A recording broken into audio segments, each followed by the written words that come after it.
Hello வணக்கம். இன்றைக்கி நம்ம சேனலில் என்ன பார்க்க போகிறோன்னா சுரைக்காய் பொரியல் எப்படி சூப்பராக செய்யலாம் அப்படின்னு தான் பார்க்க போகிறோம். இந்த சுரைக்காயில் நிறைய நன்மைகள் இருக்குது.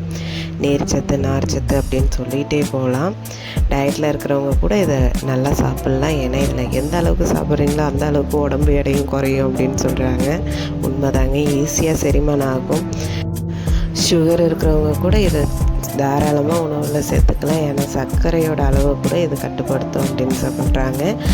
இந்த அளவுக்கு அதிகமான சத்துக்களை கொண்ட காயை நம்ம குழம்பு வச்சு தான் சாப்பிட்ணும் அப்படின்னு இல்லை. இந்த மாதிரி ஒரு கூட்டாக கூட நம்ம டக்குன்னு ரெடி பண்ணி சாப்பிட்லாம். எப்படி செய்யலான்னு பார்த்துடலாமா? அடுப்பில் வானல் சூடானதும் அதில் கொஞ்சமாக எண்ணெய் சேர்த்துக்கிட்டு, எண்ணெய் நல்லா சூடானதும் கடுகு சேர்த்துக்கணும்.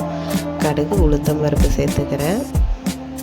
இது கூட ஒரு கொத்து கருவேப்பிலை, ஒரு 4-5 வரமிளகாவை இந்த மாதிரி கட் பண்ணி சேர்த்துக்கோங்க. இது கூட வெங்காயம், இதெல்லாம் நல்லா வதங்கி வரணும். ஒரு சின்ன சைஸ் அளவுக்கு நான் சுரைக்காய் எடுத்திருக்கேன். அதை நல்லா கழுவிட்டு அதில் மேலே உள்ள தோலெல்லாம் நீக்கிட்டு சின்னதாக கட் பண்ணி அதை வச்சுருக்கேன். வெங்காயம் நல்லா வதங்கி வந்ததுக்கப்புறம் அது கூட 1 ஸ்பூன் அளவுக்கு நான் பைத்தம்பருப்பு சேர்க்குறேன். பாருங்கள், கட் பண்ணி வச்சுருந்த சுரைக்காவை இது கூட சேர்த்துக்கிறேன்.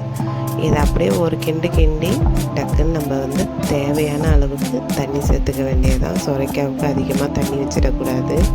நம்ம கொஞ்சம் அதிகமாக வச்சிட்டாலும் அது குழஞ்சா மாதிரி ஆகிடும். ஒரு 1/2 டம்ளர் அளவுக்கு நான் சேர்த்துருக்கேன். இதுவே அதுக்கு போதுமான அளவாக இருக்கும். நான் ரொம்ப தண்ணி வச்சிட்டாலும் சுரைக்காலாம் டக்குன்னு வெந்துடும் இல்லையா? நம்ம தண்ணி அதிகமாக வச்சிட்டோன்னா அது குழஞ்சிடும். அப்புறம் பொரியல் நல்லா இருக்காது.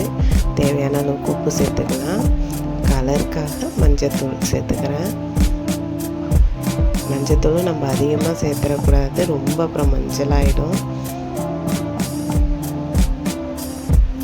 பாருங்கள், நல்லா வெந்து வந்துட்டுருக்கு. தண்ணிலாம் கொஞ்சம் கொஞ்சமாக நல்லா வற்றி வந்துட்டு பாருங்கள்.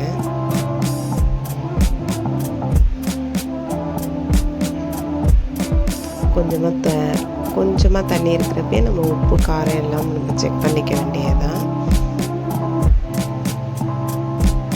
அவ்வளோதான். பாருங்கள், தண்ணி எல்லாமே நல்லா வற்றி வந்துடுச்சு. சுரைக்காவும் நல்லா வெந்துடுச்சு.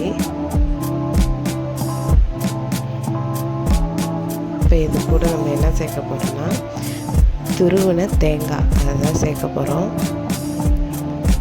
தேங்காய் சேர்த்து செய்யலாம், தேங்காய் சேர்க்காமையும் செய்யலாம். தேங்காய் சேர்த்திங்கன்னா கொஞ்சம் டேஸ்ட்டு நல்லாயிருக்கும். அதனால் எப்போதுமே தேங்காய் சேர்த்து தான் நாங்கள் செய்வோம்.